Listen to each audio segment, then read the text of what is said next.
Shalom buat kita semua. Apa kabarnya teman-teman dimanapun berada?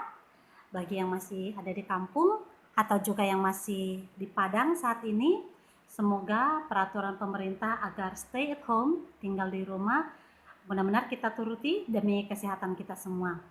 Nah, gimana kabar video pertama? Ada yang memberi tanggapan? Kalau ada yang mau berdiskusi lebih lanjut tentang topik itu, silahkan chat kakak.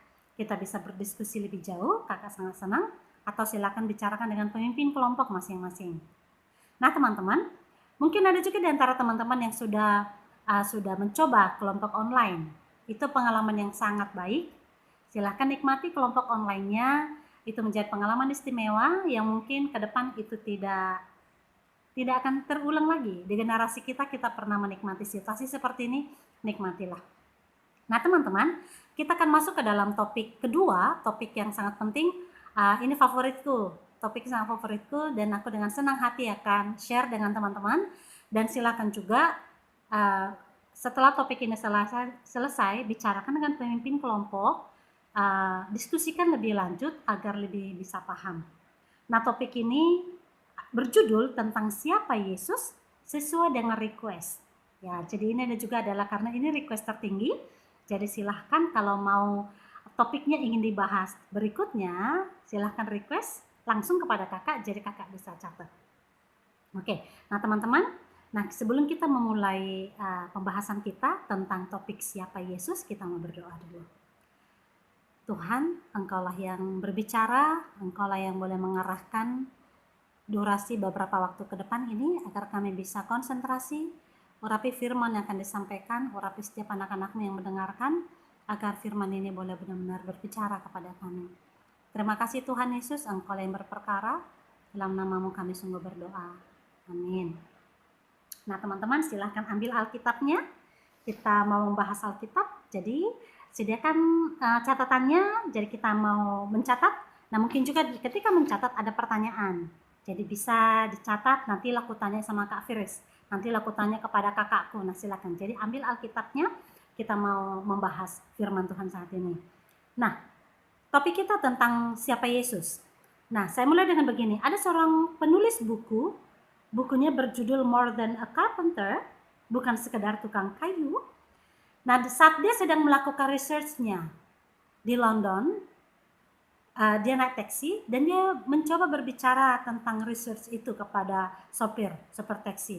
Nah si sopir langsung berkata begini, aku tidak suka berdiskusi tentang agama, khususnya Yesus. Dia berkata begitu teman-teman.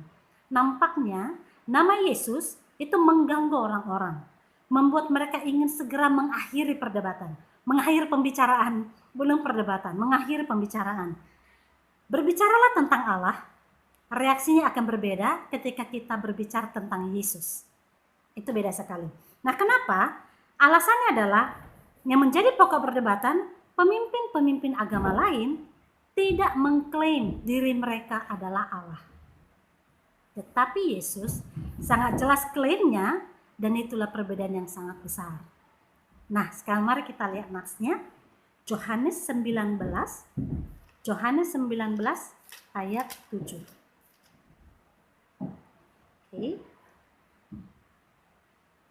Oke, ini adalah peristiwa ketika Yesus ditangkap dan dibawa kepada Pilatus, dan orang-orang Yahudi itu menyerahkan kepada Pilatus dan berkata, salibkan dia. Nah, Pilatus berkata, ambil dia, aku tidak menemukan apapun kesalahan padanya.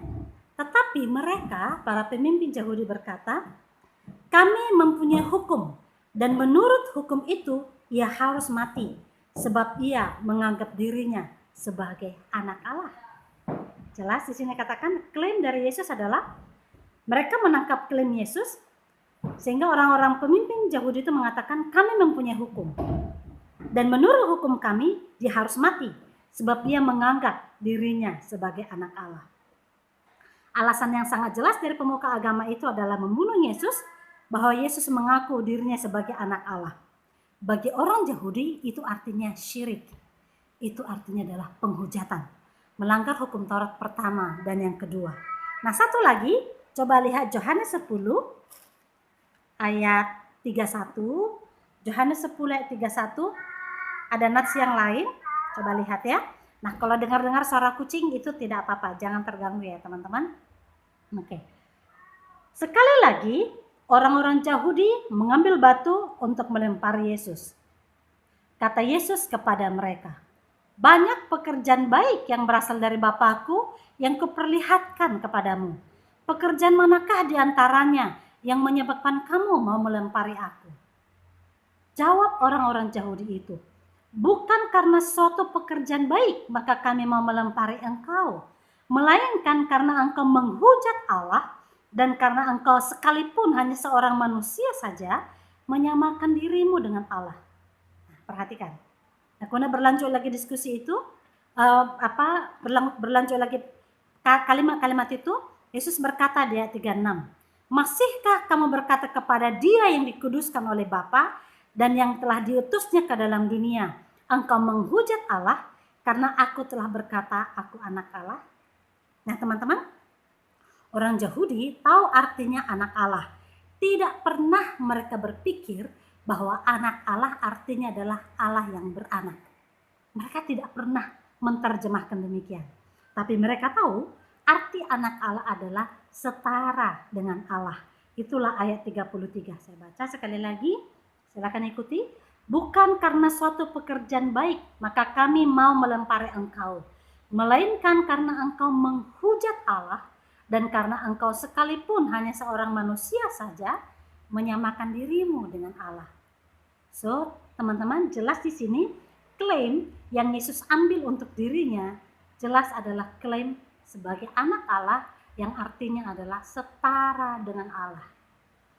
Nah, teman-teman, siapa Yesus? Ini akan tetap menjadi pertanyaan sepanjang masa.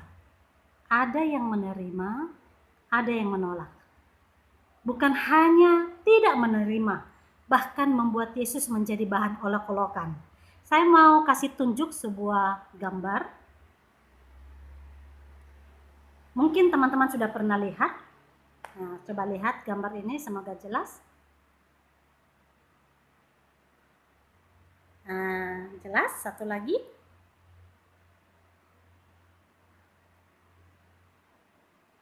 Oke. Itu adalah cara orang-orang tidak menerima Yesus, tapi tidak dengan cara yang sopan, tapi dengan mengolok-olok, mengejek. Itulah yang terjadi. Siapa Yesus?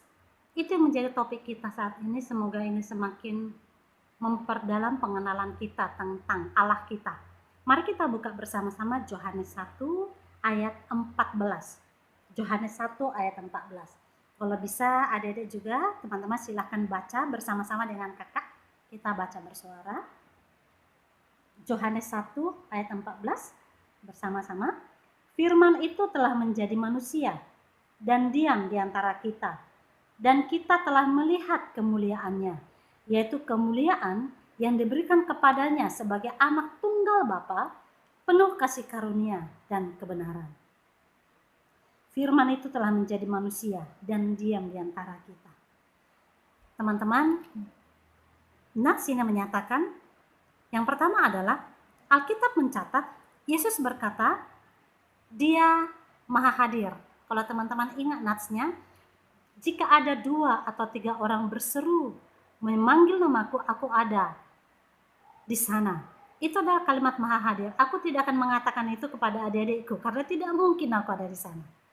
Yang kedua, Yesus pernah berkata, akulah guru dan Tuhanmu. Kemudian dia mengatakan, nats yang tadi menyatakan, dia menyatakan diri, klaim dengan jelas, dia adalah anak Allah. Kemudian Injil mencatat bahwa dia mengampuni dosa, dia membangkitkan orang mati, dia menerima saat para murid menyembahnya ketika dia hendak naik ke surga, dan sembah yang sama tidak diterima Paulus ketika dia hendak disembah, karena itu tidak boleh bagi orang Yahudi. Tapi Yesus menerimanya. Nah, itu adalah bagian-bagian kecil yang silahkan lagi bisa dicari yang lain. Tapi hal-hal kecil yang kakak sampaikan, itu semua adalah peranan Allah yang tidak boleh diambil oleh manusia. Hanya Allah yang mengampuni dosa. Hanya Allah yang berhak mengatakan aku Maha Hadir. Tapi Yesus mengatakan itu dengan jelas. Itu yang pertama. Yang kedua, Alkitab mencatat garis keturunan Yesus ada di Matius. Yang kedua, jelas di Alkitab dicatat bahwa Yesus itu tidur. Yesus mengalami kelelahan, dia makan, dia haus, dahaga, dia beribadah ke bait Allah dan ke sinagog, dan banyak lagi catatan yang lain. Itu semua adalah tindakan-tindakan yang sangat manusia banget. Itu manusia banget. Jadi kita bisa melihat bahwa fakta-fakta Alkitab mencatat bahwa dia adalah Allah. Kemudian Alkitab juga mencatat bahwa dia adalah manusia. Apa yang bisa disimpulkan oleh Alkitab tentang siapa Yesus? Alkitab menceritakan Yesus adalah manusia 100%, dan pada saat yang bersamaan Yesus adalah Allah 100%. Apa maksudnya? Yesus adalah manusia asli dan dia adalah sesungguh-sungguhnya Allah. Itu dicatat oleh Alkitab. Nah teman-teman, mungkin kita berkata, bagaimana mungkin? Maukah kita menerima hal itu? Tapi kalau pertanyaan bagaimana mungkin yang ada di kepala kita, Alkitab mencatatnya dengan jelas. Di situ yang perlu kita pelajari. Bukan hanya di surat-surat Paulus, tapi juga Injil, kitab Injil yang 4, Matius, Markus, Lukas, Yohanes. Sehingga kalau ada isu yang mengatakan Pauluslah yang mengangkat ketuhanannya Yesus, itu tidak tepat teman-teman. Karena kisah tentang dia itu sangat jelas dicatat di keempat gospel, Injil. Silakan cari masing-masing. Nah, kemudian kita mungkin tetap bertanya, bagaimana mungkin itu bisa terjadi? Dia Allah 100% dan dia manusia 100%. Kakak ada sebuah ilustrasi yang sering sekali kakak sampaikan karena itu sangat menarik. Ilustrasi yang mungkin juga adik-adik sudah pernah dengar. Mungkin ada teman-teman yang punya akuarium. Mungkin Maximus. Maximus kenal teman-teman ya, teman-teman kita di UPI. Mungkin Brian, mungkin Jimmy. Biasanya anak-anak cowok suka punya akuarium atau kolam ikan. Ada sebuah ilustrasi yang menjelaskan hal ini cukup mendekati. Nah misalnya Maximus punya ikan di akuariumnya, kemudian ikan itu terjepit. Nah kemudian Maximus ingin sekali menolong bagaimana melepaskan ikan ini. Nah ketika dia ingin melepaskannya, dia memasukkan tangannya, ikan melihat benda asing itu dan dia semakin menggelepar. Bisa saja dia mati karena kesakitan. Apa yang harus dilakukan oleh Maximus teman-teman? Dia akan berkata begini, apa yang harus aku lakukan untuk menolong ikan ini? Solusi satu-satunya adalah dia harus menjadi ikan. Masuk ke dalam akuarium atau kolam ikan itu, dan ketika dia masuk dalam bentuk ikan yang terjepit itu tidak takut, sehingga Maximus yang sudah menjadi ikan akan bisa menggeser dan akan bisa menolong ikan itu. Masalahnya Maximus tidak bisa, karena dia adalah manusia biasa. Teman-teman, apa mau saya kakak katakan kepada kita? Allah menjadi manusia itu adalah mungkin karena dia adalah Allah. Jadi jangan dibalik. Bagaimana mungkin manusia menjadi Allah? Yesus adalah manusia yang menjadi Allah. Itu berbeda. Allah menjadi manusia. Itu mungkin. Semoga ilustrasi kecil itu bisa menolong kita. Nah mungkin kita kembali berkata, apakah masuk akal? Saya mau bertanya balik. Apakah harus masuk akal baru kita mau terima? Karena sebenarnya kalau soal masuk akal itu relatif. Saya ilustrasi berikutnya. Pada abad ke-17 atau 18, bagi mereka tidak akan masuk akal kalau kita bisa berbicara dengan orang di luar negeri pada saat sekarang. Biasanya pada waktu itu kalau ingin berkomunikasi dengan orang di luar negeri, tulislah surat, tunggulah berbulan-bulan berikutnya. Tidak masuk akal bisa langsung berbicara. Tetapi pada kita saat ini apakah itu masuk akal? Ya. Kita tahu apa yang kita maksud. Masuk akal kita berbicara dengan orang di luar negeri sekarang saat ini juga. Karena teknologi. Jadi apa yang mau kakak katakan?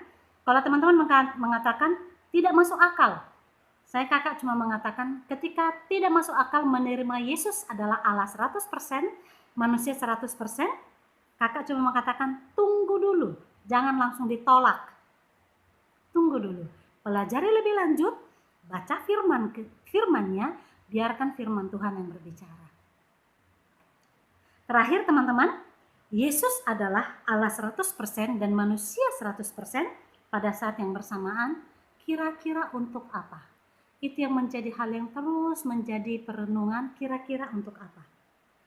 Kakak mengatakan, Yesus adalah Allah dan manusia 100% adalah untuk Mawar, untuk Maria, untuk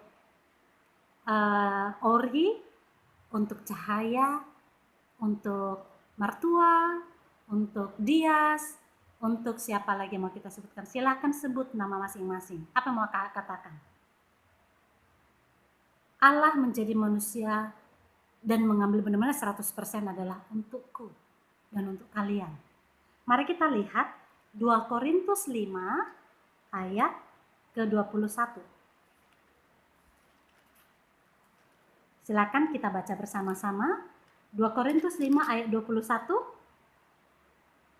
Kita baca bersama, 1, 2 ayat. Dia yang tidak mengenal dosa telah dibuatnya menjadi dosa karena kita, supaya dalam Dia kita dibenarkan oleh Allah. Dia yang tidak mengenal dosa telah dibuatnya menjadi dosa karena kita, supaya dalam Dia kita dibenarkan oleh Allah. Teman-teman, Allah tidak bisa mati, guys. Allah tidak bisa mati. Dia harus mengambil fisik, rupa manusia agar dia bisa mati. Untuk apa? Mati adalah kutukan akibat dosa. Dia harus menanggung itu agar dia yang mati, tapi kita hidup. Itulah arti 2 Korintus 5 ayat 21 tadi. Nah teman-teman, pelajaran ini berat, topik ini berat. Tetapi dengan senang hati, kakak menjelaskannya kepada teman-teman, para kakak dan teman para PKK lainnya akan menjelaskan, akan berdiskusi dengan adik-adik. Apalagi dengan kelompok kecil 2019 yang baru dibentuk, mari kita diskusikan lebih jauh. Silahkan ngobrol dengan pemimpin kelompok masing-masing. Mari kita mengenal Allah kita, serius mengenali Dia, serius mengenali firman-Nya, dan membiarkan iman kita bertumbuh. Karena sejak mahasiswa, kita percaya bahwa harus ada fondasi iman yang kuat. Dan topik ini topik yang sangat penting, karena ini akan sangat mempengaruhi pertumbuhan kita, pertumbuhan kalian. Kenalilah Allah, kenalilah Dia, dan sembahlah Dia. Silahkan kakak tunggu topik-topik berikutnya. Kakak tunggu, boleh melalui pemimpin kelompok, boleh langsung kepada kakak, agar kita membahas lebih lanjut. Terima kasih, biarlah firman ini boleh berbicara. Nah, kita akan berdoa. Tuhan, terima kasih untuk pembahasan yang sederhana ini. Semoga ini boleh menolong pemahaman kami tentang siapakah Yesus. Kami tahu bahwa pembahasan ini terlalu singkat. Kami rindu untuk bisa membahasnya lebih jauh. Di dalam nama Tuhan Yesus Kristus, urapilah video ini. Terima kasih. Terpujilah nama Tuhan. Sampai ketemu lagi di video berikutnya. Kakak tunggu requestnya. Bye-bye.